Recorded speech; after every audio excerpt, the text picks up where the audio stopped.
Welcome to the Nintendorks Podcast, Episode 3.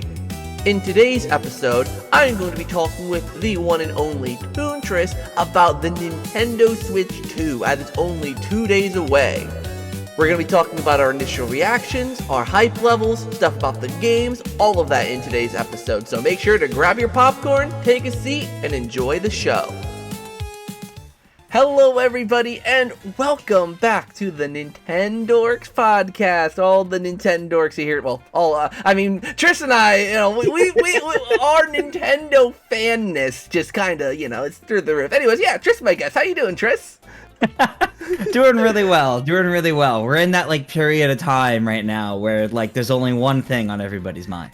Yes, and this podcast episode specifically is going to come out, because I tried to release these on Tuesday, so this is going to come out 2 days before the Switch's launch. Ooh. So we're recording a couple weeks in advance, but this is peak, Nintendo Switch 2 hype, as long as no controversies come out in the coming weeks. So you're calling the episode Nintendo Switch 2 days, right?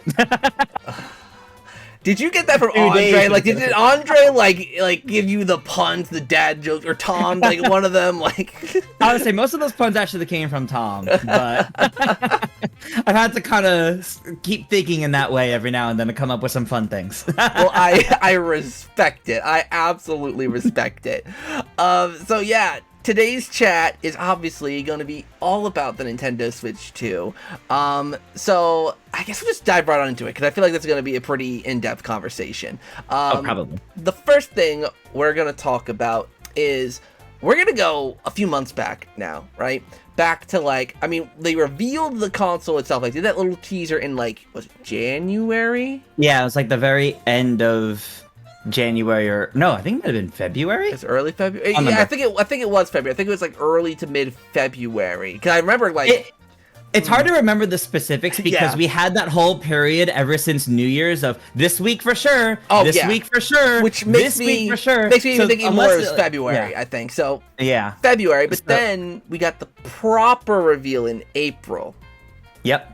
Yes, the very beginning of April, April 2nd or something like that, I think. Yes, April 2nd was the great big direct, and very early in the year we had that, look, it exists, here's 10 to 15 seconds of Mario Kart, find out more on April 2nd. And we had that for months. Yeah, and that's all we had for months. So I want to know your initial reactions and what you thought to either or both, the original February trailer or the big presentation we got in April. What was your initial thoughts, initial reactions? Did you think it looked too much the same? Were you excited? And then we'll go into the pricing in a little bit, so don't touch on that just yet. So my initial reaction for the very first time we got to see it earlier this year was just that kind of nod, yep, there it is, all right, I'm excited about this. And then they showed Mario Kart, which was the leans forward, hold on, that's the big thing to me, because regarding the console itself, my initial takeaway was ever so slight disappointment that it wasn't called the Super Nintendo Switch. Just because I felt I was really buying into the idea that they want to repeat the idea of the NES to the SNES with this console. So you do the Switch and then you do the Super Nintendo Switch. But nope, Switch 2. That's fine. It is the clearest possible marketing. You want to avoid what happened with the Wii U, where everybody wasn't sure exactly what it was. Is the U just an attachment? You don't want to repeat that at all. And you already have enough people that are that were confused just from Switch 2 of, is it really something new, or is it a new 3DS? Because there was that whole those few months between the announcement to the direct. Even some of my own friends were talking about how they really couldn't tell if it was going to have exclusives or not. And the argument brought up with that is, well, look how many exclusives the PS5 has. Almost everything is also on PS4. So clearly the number alone isn't enough. Nowadays, thanks Sony. Yeah, it's tough too, because with the Super Nintendo Switch thing, it's so hard because 20 years ago I think they could have gotten away with it, but I think the hard part now is when you have pro systems and upgraded systems. Now it just makes it sound like it's an upgraded Nintendo Switch. They need to be it's a sequel, it's a successor, it's not just an upgraded version of what we already have. Yeah, exactly. In a world where pros of like every console exists at some point in time, it's difficult for that reason. Yeah. But yeah, then we get to like when it actually got properly detailed in April, and my God, that direct was insane. That direct was made for me. Like, if you look at my reaction, I don't know if you like want to like insert a clip or anything like that. I had all these Zeldas. I had like the incredible looking Mario Kart, like the new Hyrule Warriors. Like that direct was made for me. I was sold on like every aspect of it. It was such a great like, because I know like a lot of people were disappointed in it, whatever. I mean, for me it was like it's so stupid, but the thing that sold GameCube, like, come on, GameCube. Yeah, the GameCube. With Wind Waker to open that up, and then you have Soul Calibur 2, F-Zero GX, and you see the little like slideshow of all the rest of them. You have all the iconic Pokemon games people love, Luigi's Mansion, finally all three. Like, there you go. All three, baby, let's go! And it's so crazy because like the only thing I wish is that when they showed that, because like the one thing that's really cool about like Super Mario Sunshine on the 3D All Stars thing is that it had widescreen support, even though the original game didn't, and it looked really good. I wish that they would do. I mean, because I know like Soul Calibur 2 and F-Zero GX have like native, but like Wind Waker doesn't, so that game you can't play in widescreen, which, but like, I don't care enough. It's freaking GameCube on Nintendo Switch too, like, ugh. Yeah, I imagine on a game-by-game basis, they might have it where if the game originally supported it, it'll definitively be there, but for any others, it might depend. Like Sunshine, it might be because they already did it for 3D All-Stars, but they also could make the argument that's why it isn't there, because if you want the widescreen version, play 3D All-Stars. Yeah, well, you can't, because you can't buy it anymore, so... Well, we are nearing Mario's 40th anniversary. I fully expect them to repackage that for Switch too. Which, honestly... for an unlimited time. Which would be kind of gold, in my opinion. I would kind of like that. But like, that's the thing, is like, most Nintendo published games don't have that. Like, I think the only other ones that do, from my recollection, are Star Fox Adventures or Assault, one of them, I think. One of them. And then, randomly, Eternal Darkness. I think those are the... I mean, I could be wrong, but, like, there's no Mario games that have it. I know that. There's none of this... Twilight... No, I don't think... Like, I don't think any of them. So, it's like...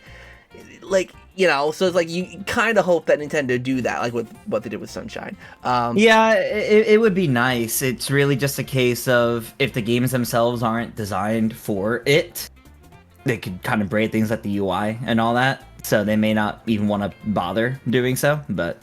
Yeah, I mean, like, here's the thing, right, is like, I'm one of those people, because I know, I'm one of those people, I don't even care if it's stretched. I'm one of those people, like, I'm not a purist in that way. Like, I just like, maybe I'm OCD. You just want it. But I like having the screen filled. So at least having the option is what I kind of mean. Because, like, obviously there are people who don't like the stretch, which is fair enough. But given the option for people who prefer the wider screen, like, that's something I would utilize.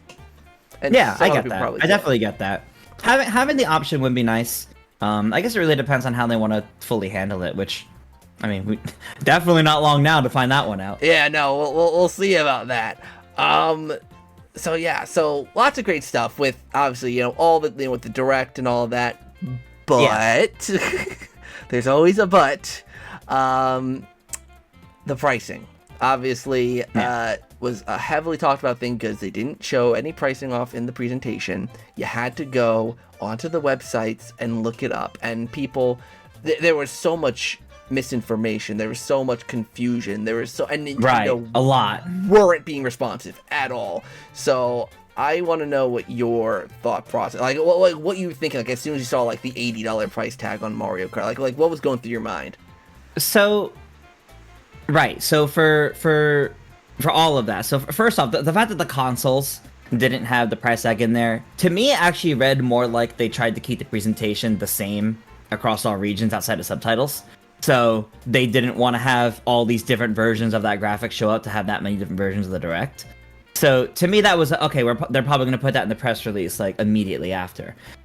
There was still that like waiting with bated breath anticipation for what the price is going to be, because a lot of the speculation was 400 and 450 if there were going to be two versions, and it's more than that. But given what's here, I think the estimations of it being 400 and 450, we're working under the assumptions that there was less here than what's actually in this package with the Switch 2. Like, that didn't factor in the idea of mouse controls. That didn't factor in just how, like, HD it can do. Like, all, like, the 4K, the HDR, like, all these things that people felt maybe Nintendo would do one of. It clearly is, like, it is definitively a much more powerful Switch, more than people were expecting. People were expecting something that was definitely a step up from the Switch, but not really comparable to the current consoles from competitors. But it really is nearing that. I mean, it has better specs than the Steam Deck, I'm pretty sure.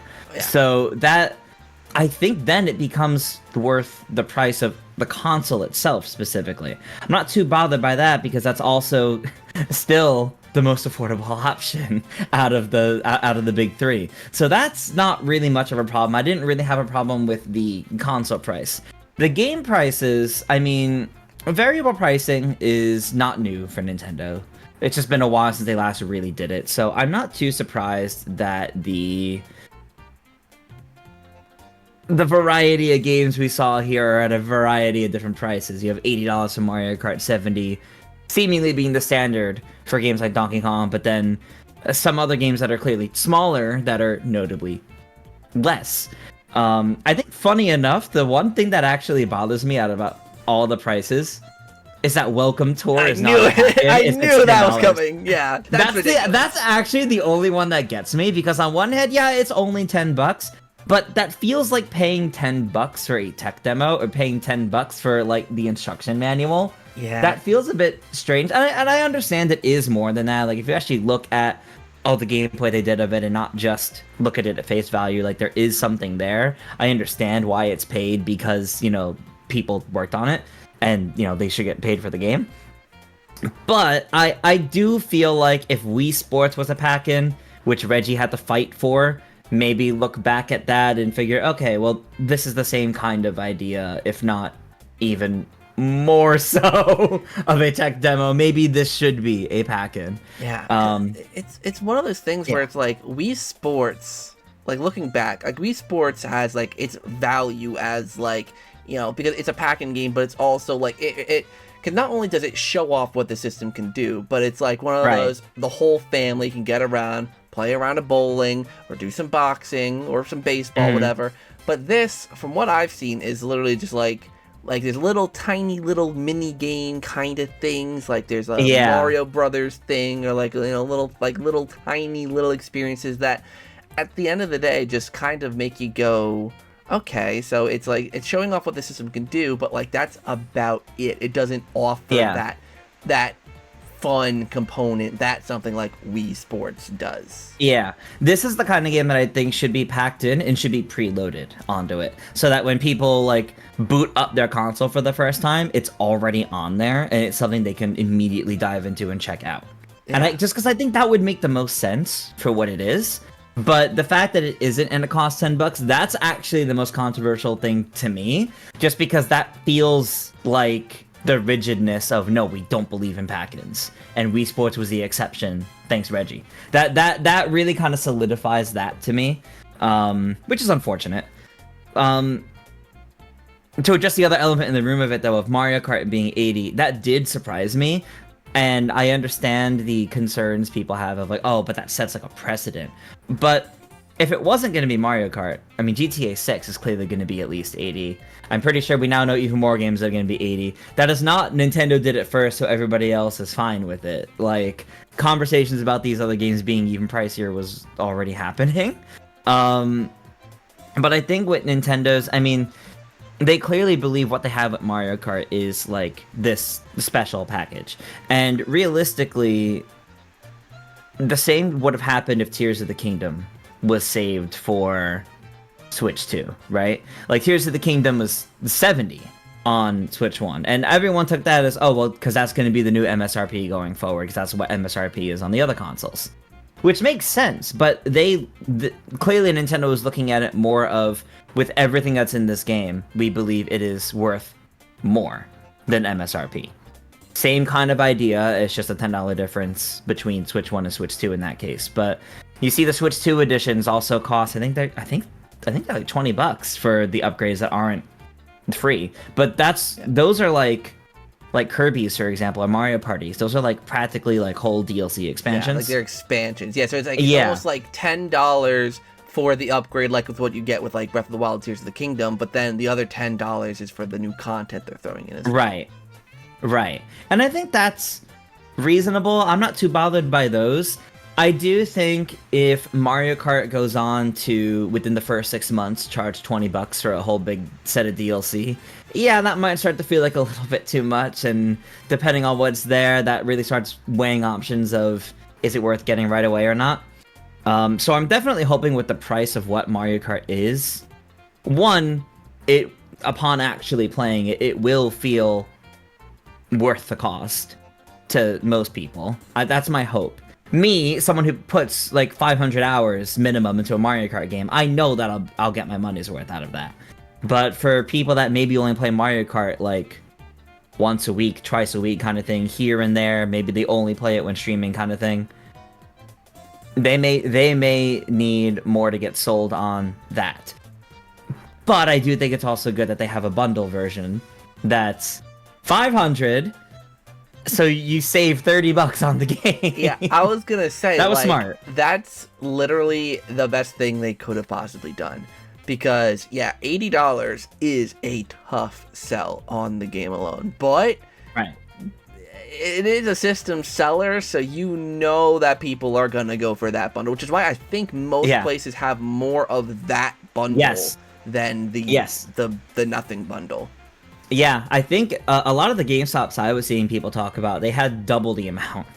So if they had 50 standard Switches, they had 100 Mario Kart editions, and I think that's crazy for the fact that the only difference really is that it also includes Mario Kart. It's not like a special edition version of the console that looks themed to Mario Kart. No, and I'm fine with that, and I think that works out nicely, because I think most people early on, the people getting the Switches right away, are looking to get that version, to have Mario Kart, because everyone's gonna at least want to have Mario Kart, and you get it for $50 at that point. That's pretty nice.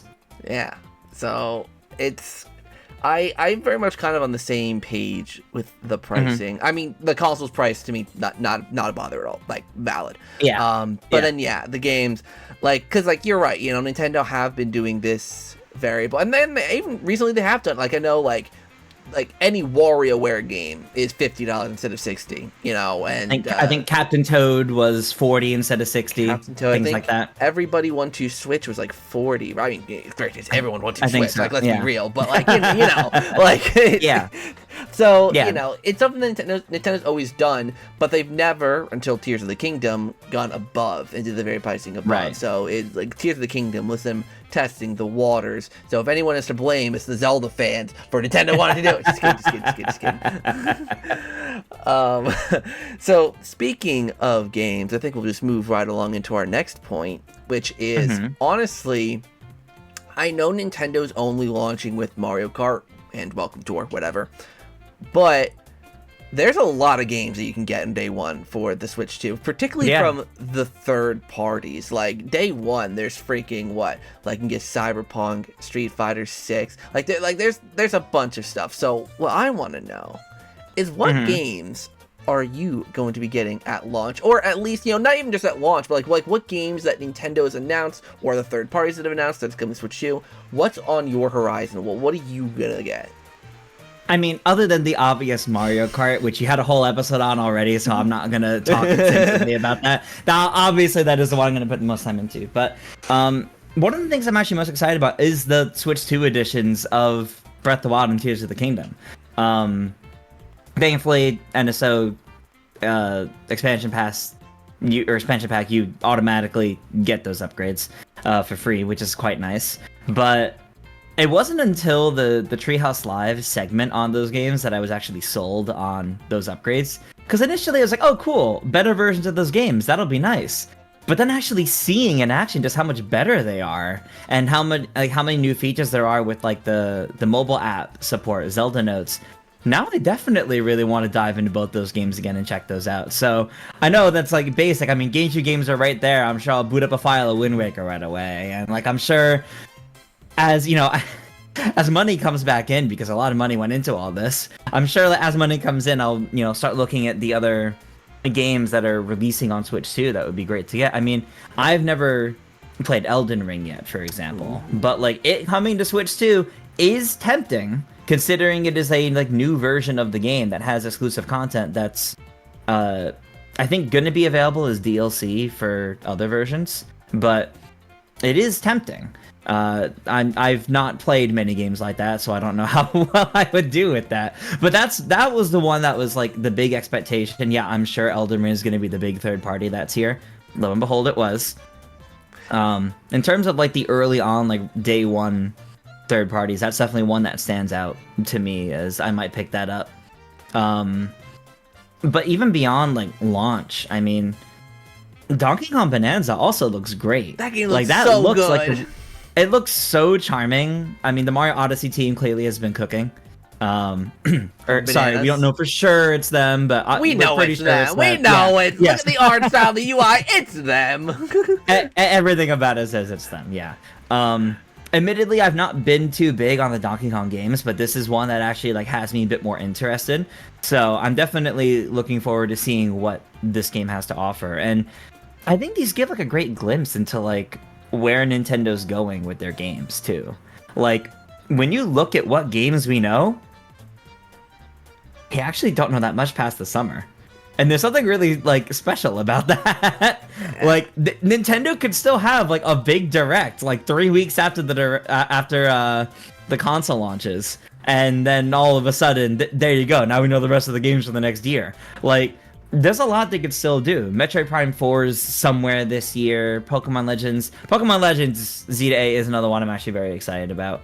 But I think perhaps like most surprising to me, there's actually a lot of games I want to go back to that will be running better on Switch 2 or the Switch 2 editions. And I really didn't expect that to be the case from when they initially announced it. Yeah, I'm really in the same boat. Like how you feel about like Elden Ring, like that's the game that you want to play and like for the first time. For me, it's Cyberpunk.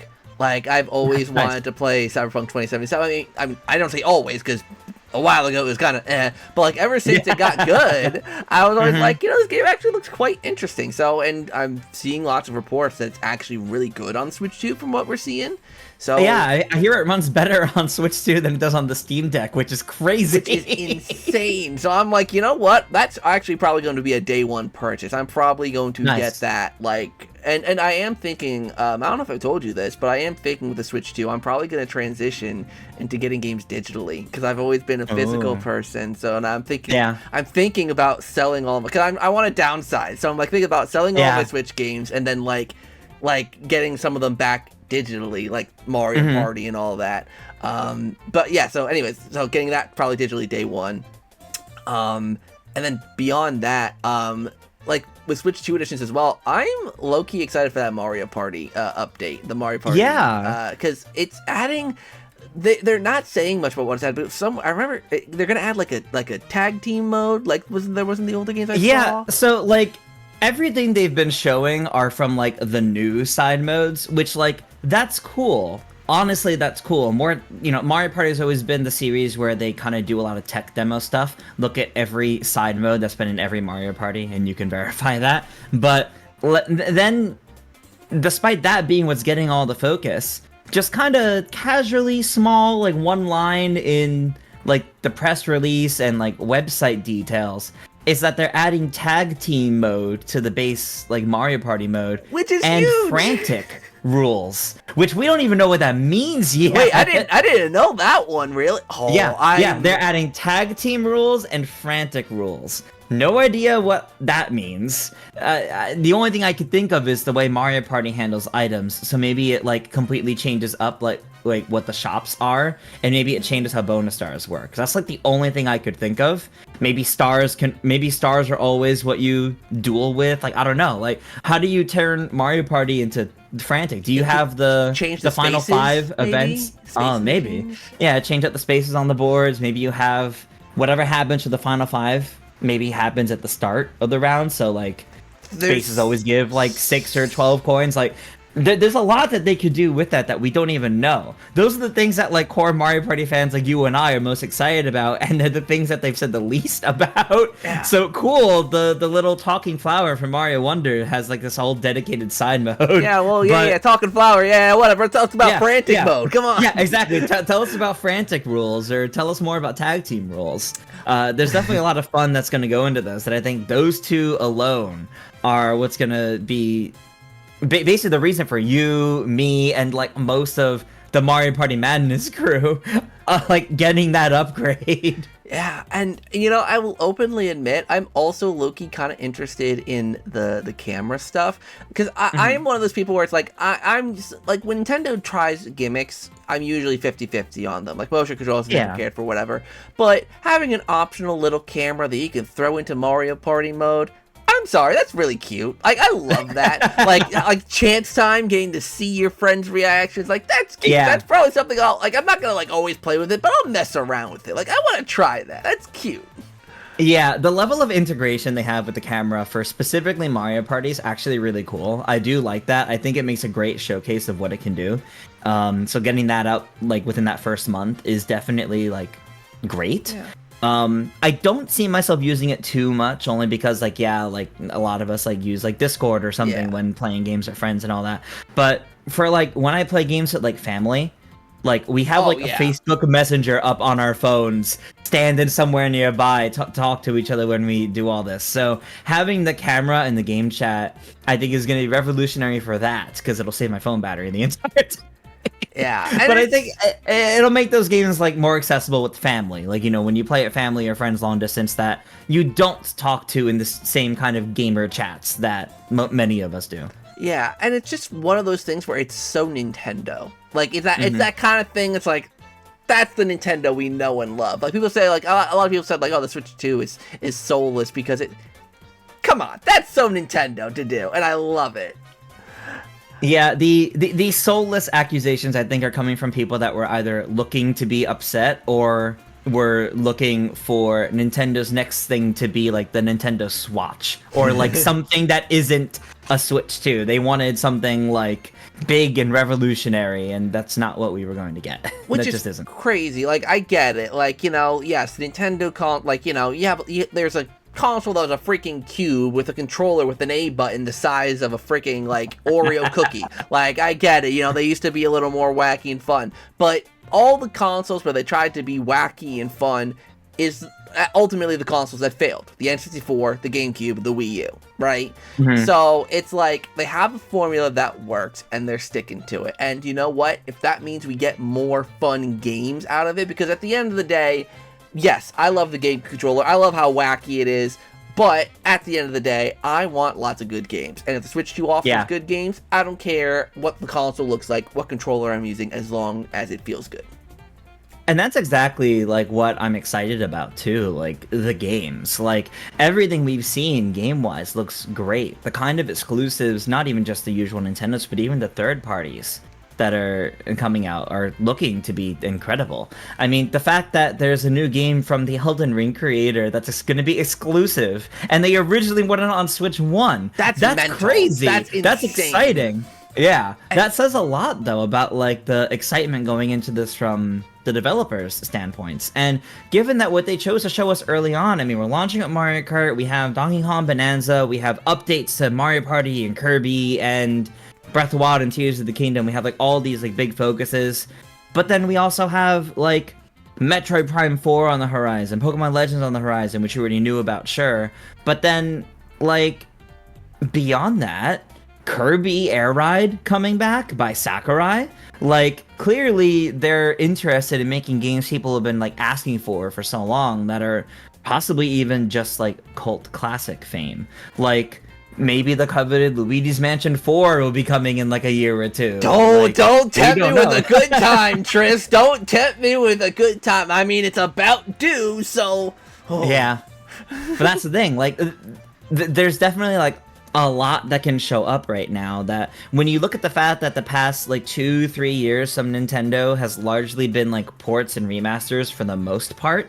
As we now head into the Switch 2, now it's time for all the new games. And over these past 2 years, we really don't know what a lot of their developers have been up to.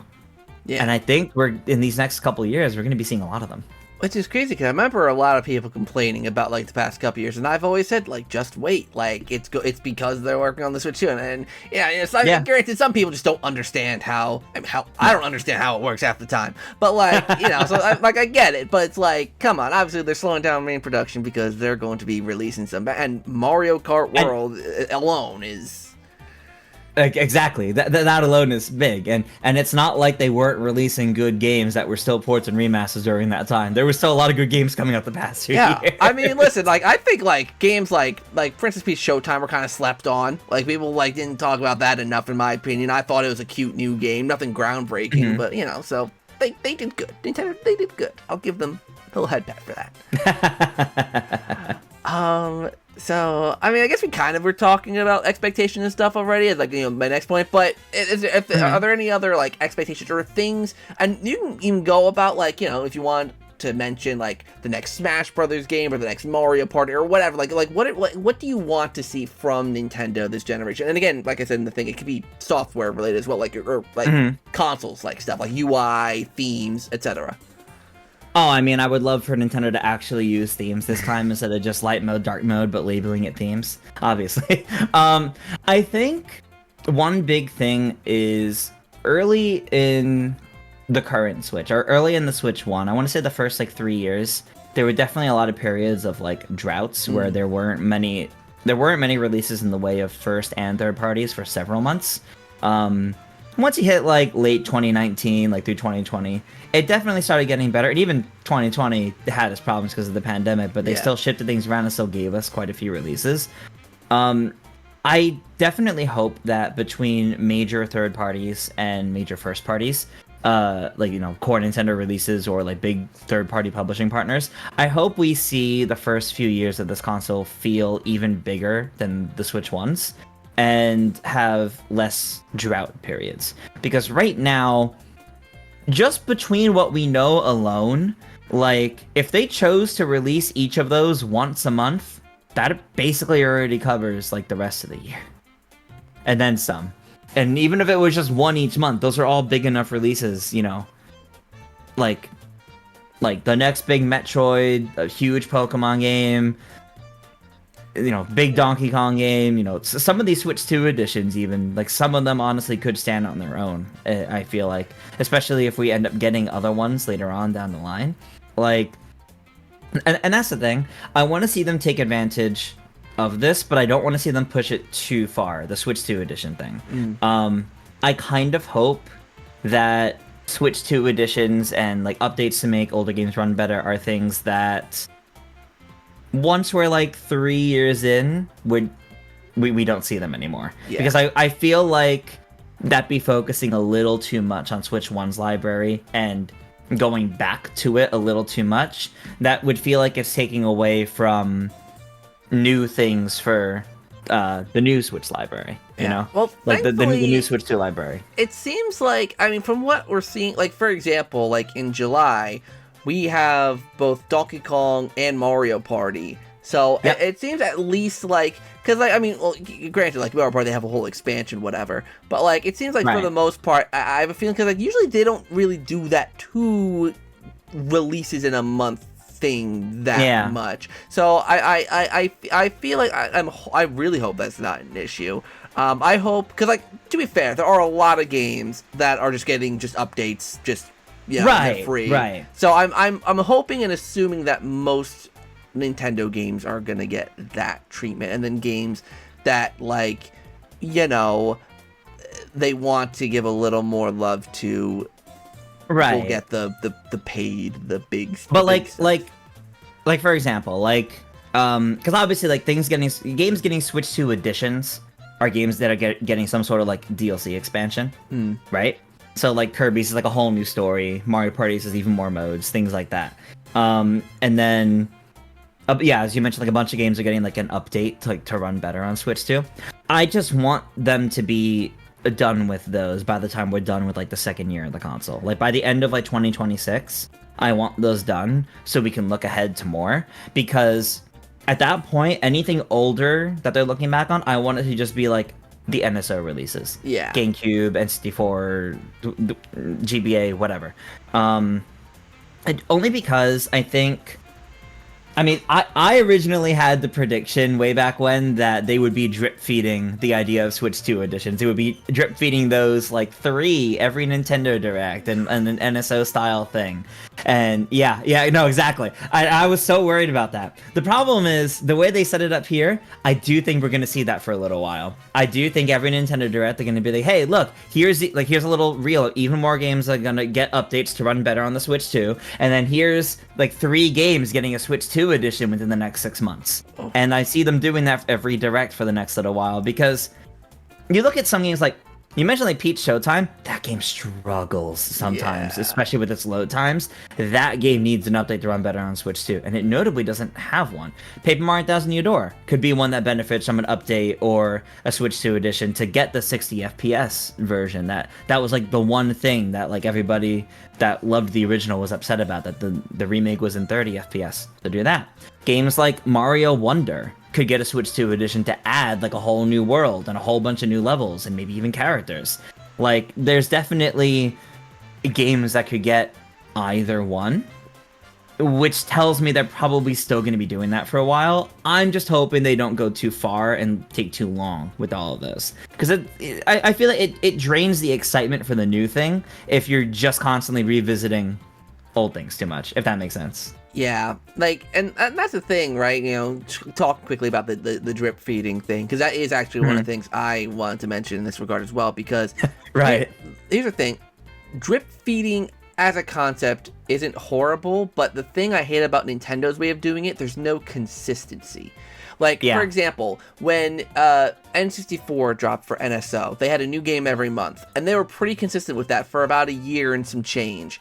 And I was fine with that, because I'm like, okay, we're getting a new game every month.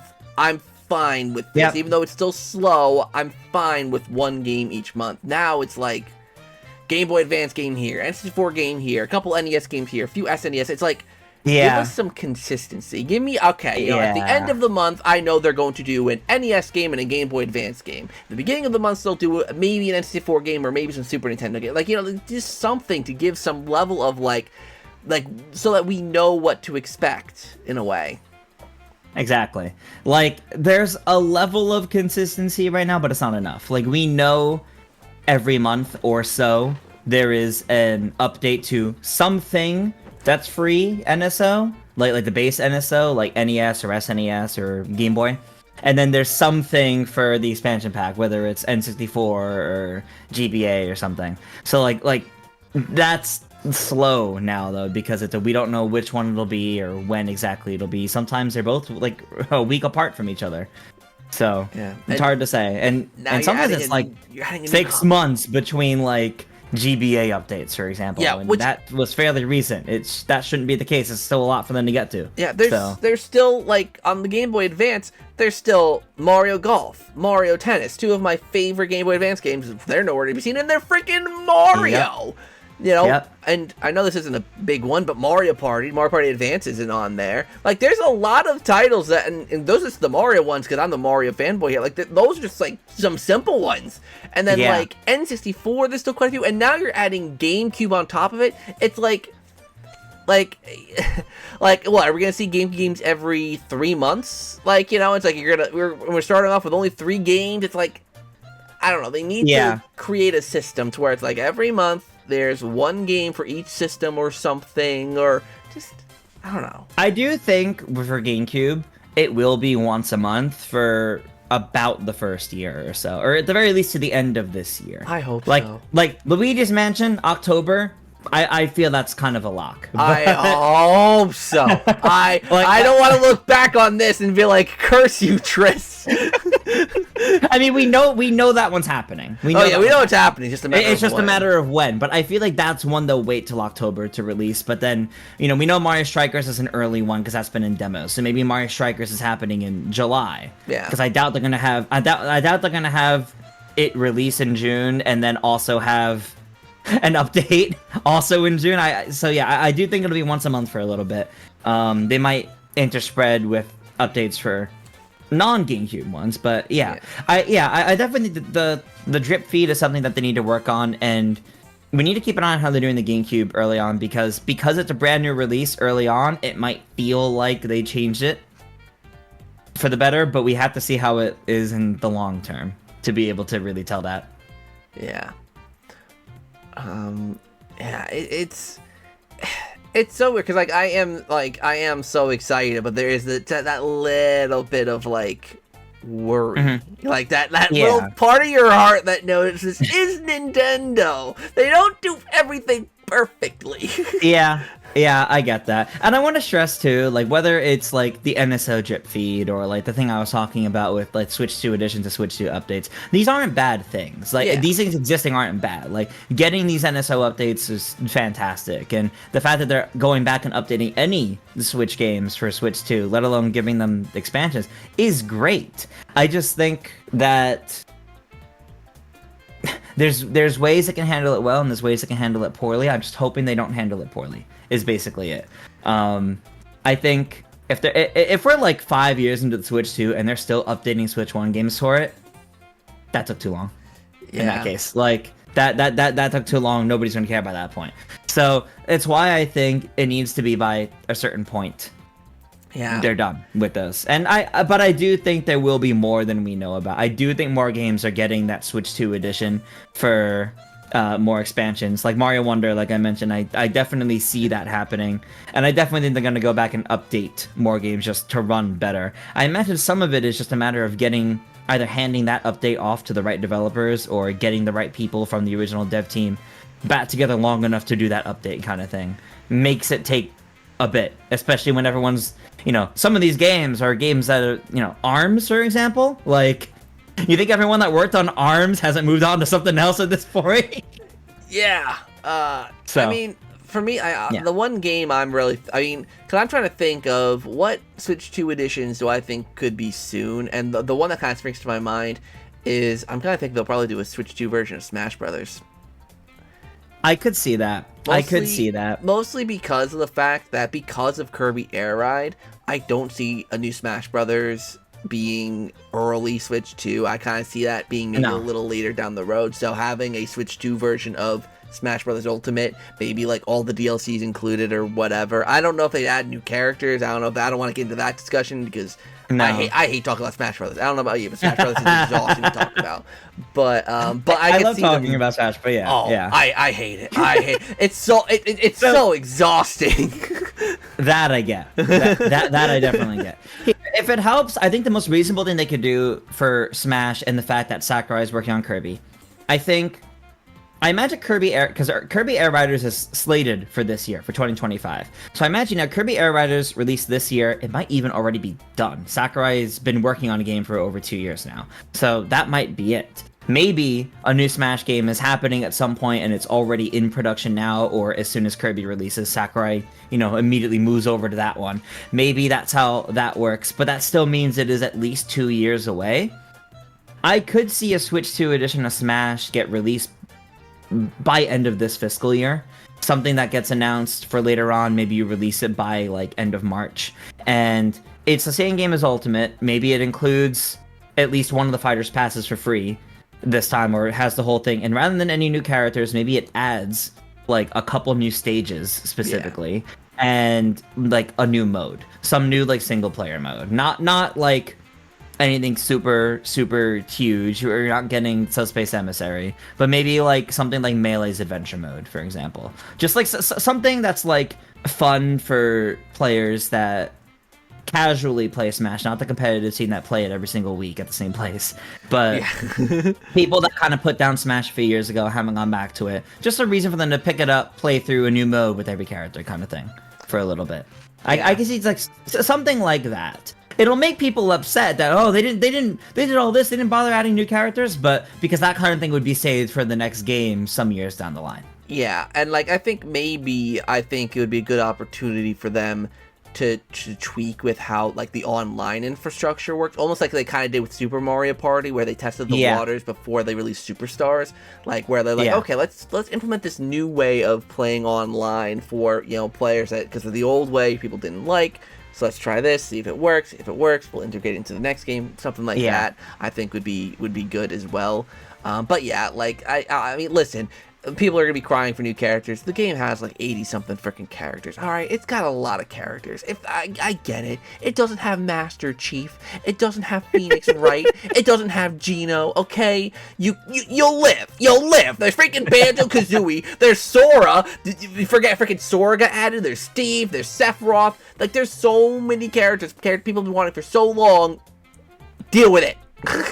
Also worth noting, they may not even do a Switch 2 edition and just give it the Switch 2 update so the performance runs better when you're playing an 8-player Smash. Yeah, that it could just be as simple as that, and that's A-okay, honestly. Yeah, like, I feel like that game just has enough content. Just let it rest. Let it rest. Let Sakurai work on the next thing. Don't worry about Ultimate anymore.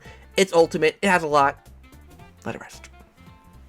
But yeah, I think, like, the reason why I think Mario Wonder is going to get a Switch 2 edition is because, notably, I think, if I remember correctly, it's New Super Mario Bros. U Deluxe is getting an update to run better on Switch 2. Mario Wonder isn't, which makes me think Mario Wonder might be getting a Switch 2 edition later on down the line, and that's why it was omitted from the early, the early updates.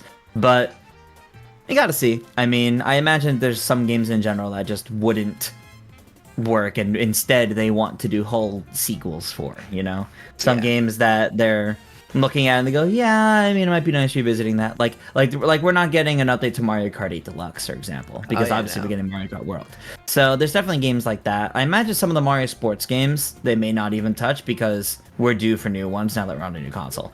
Yeah. So, and they might instead prefer to release the GameCube ones on GameCube NSO as a way to honor the old ones. You know, like. I'll take that. Oh my god, Mario Power Tennis is like my favorite Mario. One of my favorite Mario. I love Mario Power Tennis. Oh yeah. No, that would be golden. That would be fantastic if we were able to get that. Ooh, maybe they're saving the because something that'd be really, really cool. I know they didn't do it with Game Boy and N64, but like the not the expansion pack, the freaking transfer thing with the Game Boy Advance and the game, because the Mario sports games on the Game Boy Advance, you can communicate. So maybe that's why they're holding them. I mean, I know WarioWare communicates, I think, with the GameCube one as well. Oh my god, the GameCube WarioWare! Oh my god, okay, I gotta stop myself. I'm getting all into the mind of the game. Oh, did you get the GameCube controller, by the way? Yes, I did. I did manage to get the GameCube controller. I'm excited about that. I definitely think that's going to be fun, especially since I never actually had that Indigo GameCube controller before. I only had a black one and the silver one. So it's like, finally, after all these years, I have the iconic GameCube controller. And what's so funny, I'm probably, because like, you know, you had mentioned earlier, like if the Nintendo, private conversation, whatever, about Nintendo New York having one. I think so I did end up getting one on my Nintendo, but nice. If they allow, I'm assuming they'd allow me to buy one in store, right? Even though I already, like, they're not gonna. So like, I think I would get a second one. Oh yeah, they're might not, as well. They're not checking how many you own. You could just only buy one at a time. That's for stock reasons. Yeah. So yeah, so I'm probably, if they're available, I'm probably gonna get another one in case I have someone with me. Yeah. No, I absolutely. Like, I mean, they're basically pro controllers, so I think it's good to have multiples of them, especially for the inevitability of eventually getting the GameCube Mario parties. Which, since we're talking about, like expectations and everything like that, the way I see those happening is like the original GameCube releases. It's going to be one a year, and I think we already have evidence of that with the N64 ones. You had Mario Party 1 and 2 released right away in like November of, like, I think it was like 2022. And then a whole year later, like almost to the day, was when they released Mario Party 3. And that tells me what they're going to do is, in 2025, there won't be a Mario Party because we have Mario Party Jamboree's update. 2026, we'll see Mario Party 4. 2027, we'll see Mario Party 5. 2028, if we're not getting a new Mario Party that year, don't say it. Mario Party 6. if we do have a new Mario Party that year, they skip the GameCube release for the next year. Because I fully believe they're committed to the idea of one Mario Party per year. And realistically, that's how they originally came out. But I think spacing those out, compared to, in terms of like timing-wise, with when a new one comes out as well, since GameCube games are a lot bigger now compared to like the earlier NSO stuff, I think that kind of makes sense. Because for a lot of the people that would be playing them through this service, it is a new game for them. I don't want to have to wait until 2028 to play Mario. 2028? I'll be 30! I'll be 30 years old! I don't want that! Well, at least you had the perfect birthday party game. Yeah! But, Loki, I mean, I'm... Part is praying, because, like, conversely, using the same point, part is like, maybe they'll do 2 each drop? Kind of like as Mario Party 1 and 2 got dropped together? That would be nice, though I do think 1 and 2 dropped together because 2 was originally made to replace 1. Shut up! That is part of that. But... I mean, they could bookend the years, though, right? Like, you could do, like, a Mario Party in, like, February and a Mario Party in, like, September. Like, you could also do that. I'll take that. And I think that's how I hope they would do it. Just because I do think having more than that in a year might be a little too much. Like, a little too much Mario Party for it compared to other releases where that might just outright overshadow some of, like, any, like, multiplayer game they're releasing around that time. So it allows them to have 2 exciting multiplayer releases in the year. So. And crazy idea, what if, because Mario Parties 6 and 7 had the microphone support, what if there's like... I hope they have that support. You can use the Switch I hope they have that. Or they sell you a microphone peripheral. For 40 bucks, you get a new GameCube microphone. Because it's not even like you can use the GameCube adapter for this one. It uses the memory card slot. Yeah. I mean, that begs the question of what about other special GameCube peripherals, right? Who the DK bongos? Like the DK bongos. Oh. Like, would you get those? Like, would they have those if they re-released to pair with that game? I would. I so would. In a heartbeat. Because that's a case where I feel like they're not going to sell the controller again for an NSO release. That's at that point they would just remake the game. Yeah, well, or make like a new one, so to say. Yeah. Because like now that we're getting like Kirby Air Riders, for example, I don't think we're gonna see Kirby Air Ride on GameCube NSO. I think pretty much all or most of the content in that original game is gonna be in the new one. Well, it depends on what they do with the new game, because if the new game is a new entry, because then you can make the argument of, well, would they release Double Dash? And I'm pretty dang certain they would. So I do think we'll get Double Dash because every other NSO has its Mario Kart. So. Yeah, so it's like, the argument can be made both ways of like, but we'll have to wait and see. Because something like, obviously, Wind Waker coming to NSO, obviously, I'm not going to say negates, but it completely lowers the chance of Wind Waker HD coming over. Because I think someone said, like, it doesn't, some spokesperson said, like, it doesn't negate it. It could happen. Yeah, they are technically different games. Yeah. But it would be hard to sell people on the game. Yeah. Given that they have a version of it already. Yeah, I mean, because the thing is, like, it's improved. And it's, like, I guess, for people who don't really have the expansion pack. So it's all, like, the logistical little things of, like, we don't know what's gonna happen. Yeah.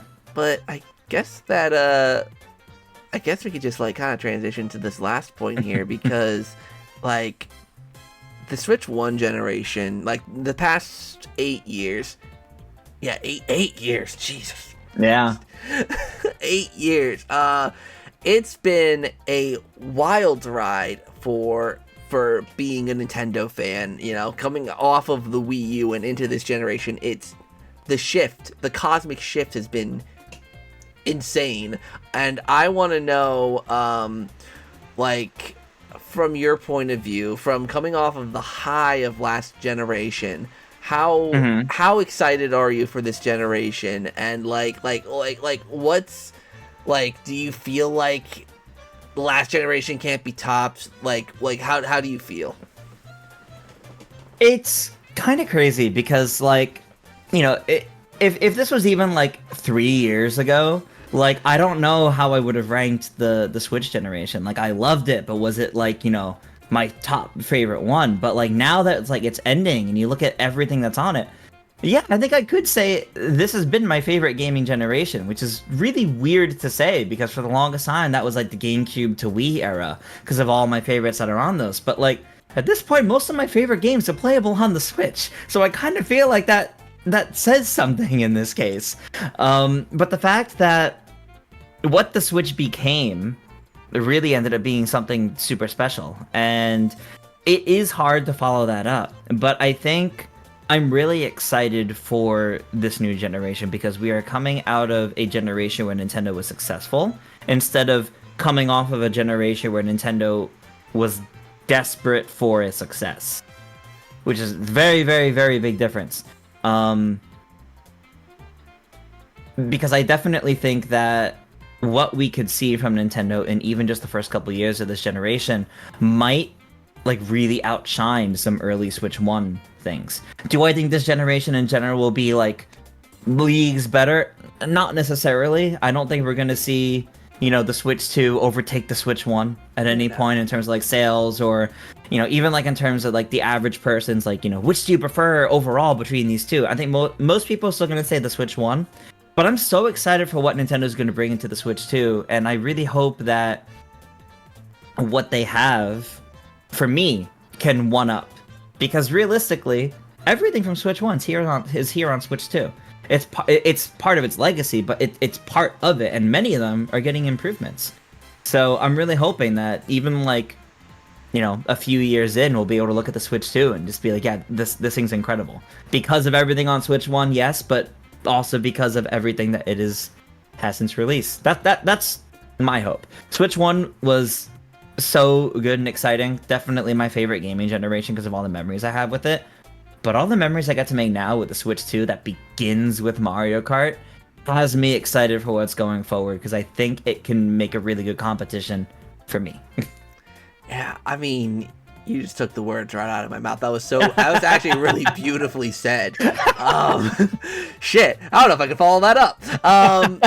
But what I will say is, it's crazy, like, because for me, the Switch 1 generation, like, it's almost personal, because, like, I've gone through personally so much growth through the Switch generation. Like, I was out of high school for 1 year, and being personal and blunt, like 2017 was a rough year for me personally. A lot of personal stuff going on, and it was like I was at such a low when the Switch first came out. But as the Switch, released, and I met you, and I met a lot of people through, just gaming, and like I'm trying to remember how we would have. I mean, obviously it's through Chris, but I'm trying to remember. Right. Well, I know I met you in person when you came to Nintendo York and we did that Game Explain video. Yeah. But it's all because of the Switch and like how successful it was, and just how much looking back at all, because like I'm with you on like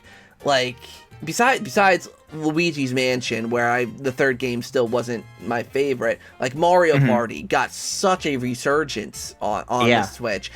Mario Kart 8 Deluxe was my favorite Mario Kart since Double Dash. All of these games, like, it's like they are like, this is the best, in my opinion, that Nintendo has produced, game-wise, for a long time, and I'm so excited to be able to go into this new generation feeling this optimistic, and especially because, like, I'm, for people at home, you'll probably see a video on this, but I'm going to be attending the Nintendo Switch 2 launch with Yo Schiller and Nintendo Fangirl, and like I was telling Trish, I've never done a midnight launch, I've never done any of that, and it's just such an exciting new time, because I actually completely missed out on the Wii generation. Like, I was still, like, I literally was still attached to my GameCube, and I had a Wii, but, like, I didn't really play it as much, so, like, the Switch was my first ever real successful Nintendo generation that I really properly got to experience. I got the GameCube, and then I went right to the Wii U. So, it was kind of weird. But I am, like you, Tris, very, very excited for this generation, and I'm excited to have this community of people, whether it be the people watching on YouTube, as well as you and like Sam and Alec and everyone. Like, it's nice to have a nice community to be excited about this with now.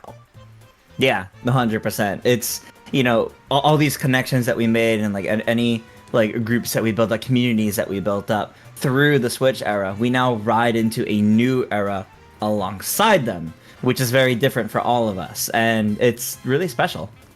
Exactly, especially because everyone in our group, I'm not to brag, but we're all pretty cool. I agree. I love our group. I do wish I was joining you guys for the midnight launch for that, but I have my own plans for streaming it and everything. I have family over with me right around that time too, so and I have Zeldathon like 3 days later. yeah, you got some busy stuff. yeah.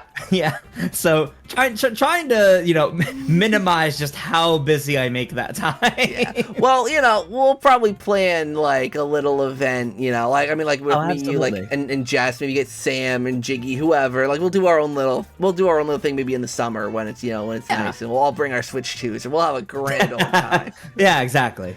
Maybe we'll do like an in-person stuff with like the new Jamboree update in like July or something like that. Oh, that'd be really fun, actually. Yeah, really fun idea. Like we can get I can get like the camera set up and we can do like it. Yeah.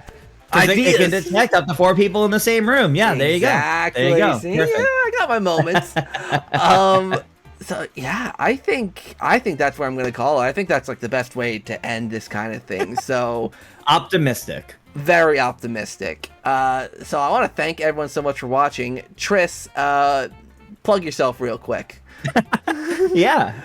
You guys can find me pretty much anywhere online at ToonTris. My big thing, obviously, is my YouTube channel. That's where I do most of my content, and I'm going to be doing a ton for Mario Kart.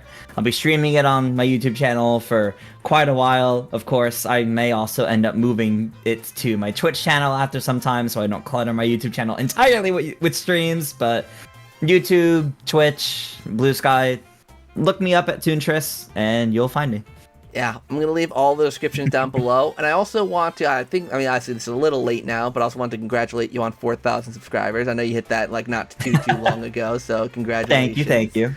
So like I said, all of Trish's stuff is going to be down in the description. I mean, if you're watching this channel, you probably already know who Trish is, but